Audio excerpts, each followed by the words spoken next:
à toutes et à tous, on se retrouve pour un nouvel épisode d'Histoire d'architecture. Nous avons eu la chance d'être accueillis par Olivier Granier, qui est directeur général et directeur artistique de la maison Gastello. On vous emmène tout de suite voir ce qui se passe à la maison sur l'eau.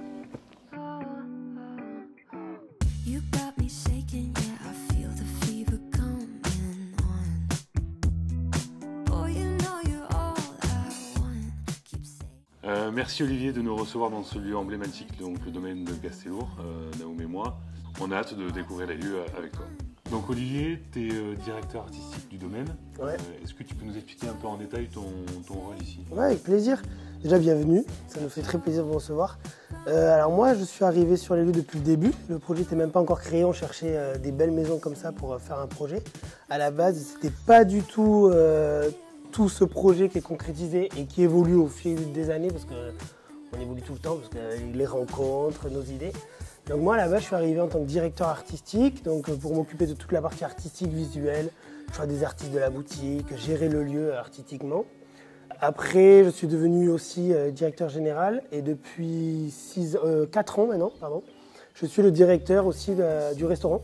Donc il y a une directrice de salle bien sûr, et moi je m'occupe de toute la partie gestion du personnel, choix, les idées, le côté créatif, tout ce qui est visuel sur la table, le choix des assiettes, des couverts, en fait tout ce qui est la partie artistique.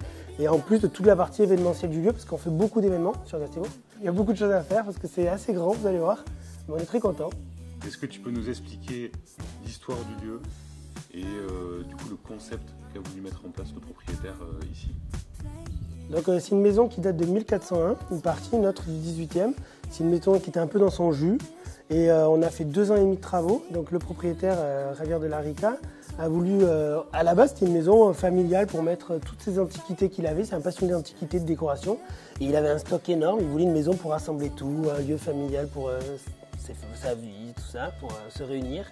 Et de fil en aiguille, au fil des rencontres, au fil de voir le lieu qui évoluait, avec sa fille Martha qui est décoratrice à Madrid et qui a créé la décoration du lieu, ils ont eu l'idée d'ouvrir au public. Et donc on a pensé pendant très longtemps qu'est-ce qu'on va faire. Donc au départ c'était vraiment le showroom de décoration antiquité, donc tout ce que vous trouvez dans la maison est à la vente, vous pouvez tout acheter, tout. Donc ça fait que les décorations et les univers changent et varient selon les ventes, donc c'est aussi très dynamique comme lieu. Quand tu dis tout, c'est la vaisselle, tout? Tout. À part nous, vous pouvez tout acheter. Et après on s'adapte aussi, on travaille beaucoup avec des clients, donc s'il y a des demandes particulières. Et le propriétaire, donc voilà, on a créé d'abord ce lieu, et après on a eu l'idée de faire un restaurant. Une fleuriste, une boutique de décoration avec plus des petits objets de créateurs, plus que des antiquités. Et voilà, et de fil en aiguille, le lieu a évolué au fil des rencontres, comme je vous disais. Et là, le restaurant vient de juste d'ouvrir avec un nouveau concept. Et le propriétaire est très content, et il vient très souvent en famille, et toute la famille se réunit ici. Et vraiment, c'est son petit jouet, il adore venir ici et voir ses antiquités prendre vie dans le lieu, quoi. Et donc, vous avez mis en place un nouveau concept de restauration avec Fabrice Idiard. Est-ce que tu peux nous en dire un peu plus? Alors oui, en effet, depuis avril, on a ouvert un nouveau concept avec Fabrice Idiard, le chef étoilé du Moulin d'Alotz à Arcang. Donc on est juste à côté, c'est le voisin. Et on a voulu faire quelque chose de beaucoup plus simple, généreux, familial, convivial. On arrête la gastronomie, c'est vraiment des plats à partager, très local. C'est vraiment un côté basque, franco-espagnol qui vient de ses souvenirs d'enfance, des recettes d'enfance qu'il avait dans sa famille, parce qu'il est vraiment basque, à la frontière entre l'Espagne et la France. Et aussi on a pris des recettes du propriétaire Javier qui est de Bilbao, et on a mixé tout ça pour une cuisine très simple et généreuse, parce que vous allez voir quand vous venez, c'est très généreux. Et tout est au milieu, toute la vaisselle est chinée, vintage, et c'est vraiment un nouveau concept avec 4 entrées, 4 plats, 4 desserts, donc c'est vraiment une petite carte qui change au fil des saisons. Le dimanche on a le poulet frites, et franchement il faut venir tester, je pense que vous ne serez pas déçus. Donc ici on se trouve dans une des salles showroom du domaine, qui sont des salles qu'on peut privatiser également, c'est ça? Exactement. Là on est dans la première salle du rez-de-chaussée, c'est le grand salon.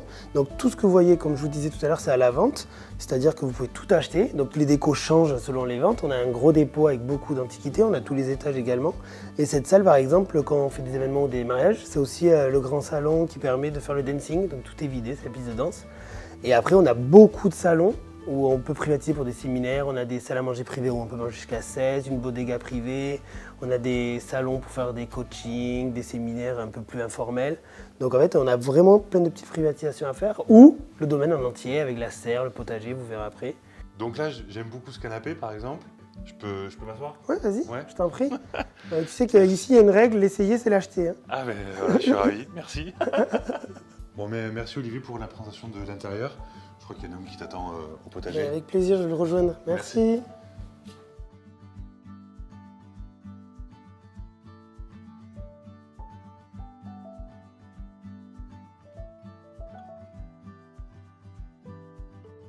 Bon alors là Olivier, on se retrouve dans le potager du domaine.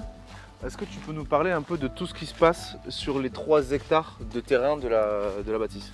Oui, bien sûr. Alors là, en effet, on est dans le potager, donc tout est comestible. Il y a tout ce qui est aromates, fruits, légumes. On a 14 variétés de pommiers qu'on utilise pour la cuisine des familles. Nous avons aussi des ruches. Avec l'apiculteur Apis Mellona, on fait notre propre miel qu'on utilise dans le restaurant pour un dessert en ce moment que Fabrice a créé. Nous avons 2 terrains de jeu, un terrain de pétanque, un terrain de croquet. Nous avons tout le potager. Nous avons le lavoir existant, parce que Gastellour, ça veut dire la maison sur l'eau. Et l'eau de source est purifiée et servie au restaurant. Et voilà, et tout le parc, la magnifique vue sur la Rhune. Magnifique. Et donc là, on arrive à la serre. Est-ce que tu peux me dire un petit peu ce qui s'y passe ici? Alors ici, la serre, c'est toujours les antiquités à la vente, plus accès jardin. Et on fait tous nos événements, nos mariages, nos galas, tous les événements jusqu'à 150 personnes assises, où on décore tout avec nos propres équipes de décoration et fleuristes. Même les fleurs qui sont utilisées viennent de nos jardins. Pas toutes, mais quelques-unes. Et voilà, on fait des événements. On a aussi un petit restaurant éphémère l'été, le potager, mais qui reste sur une courte durée. Et voilà. Qu'ici, pendant la période d'été, on peut venir manger en famille. Ouais, on fait beaucoup d'événements. On fait des lotos, on fait des petits brocants, des after-work avec musiciens. Et on est là dans les tables dehors, dans le potager, à boire un petit verre de rosé tranquille. Ça a toujours été notre idée de faire quelque chose de familial, mais là, depuis qu'on a plus le gastro, c'est vraiment la cuisine des familles. Ça va vraiment avec le thème, le lieu, et on est tout en harmonie. Et on a trouvé, je pense, maintenant le fil conducteur, et on va continuer petit à petit, comme on sait faire, bien s'entourer et trouver les bonnes personnes pour gérer ce lieu de la meilleure façon qu'il peut. Vous avez abordé tout à l'heure le sujet de la rénovation avec Maxime. Il y a eu à peu près 2 ans de rénovation. Est-ce que tu peux nous dire un petit peu quelle a été la ligne directive de cette rénovation, un peu en détail, les matériaux, les artisans? J'imagine que voilà, vous n'avez pas pu faire ce que vous voulez dans la maison, ou peut-être que si. Est-ce que tu peux nous parler un petit peu de ça? Avec plaisir. Alors en effet, on a fait 2 ans et demi de travaux. Ça a été avec beaucoup de contraintes. Déjà, transformer un lieu privé de particulier en un lieu public. Donc déjà, il y a beaucoup de contraintes pour tout ce qui est personnes à mobilité réduite. Il y a beaucoup de contraintes. Déjà, un restaurant, donc faire une cuisine professionnelle dans un lieu comme ça a été aussi une autre contrainte.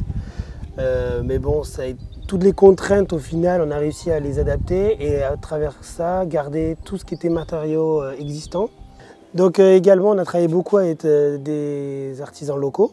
Il y a beaucoup, par exemple, des pierres anciennes qui viennent, pierres de la Rhune, pierres de Bourgogne. C'est Martha de Larica, du coup, la décoratrice, qui a sélectionné beaucoup de matériaux nobles pour aller aussi avec la bâtisse. Sur le choix aussi, par exemple, des carreaux de ciment pour reprendre un peu les carreaux qui existaient. Elle a travaillé avec l'entreprise Castel, qui est une entreprise de gros œuvres qui est de Biarritz et qui nous a fait tout le chantier.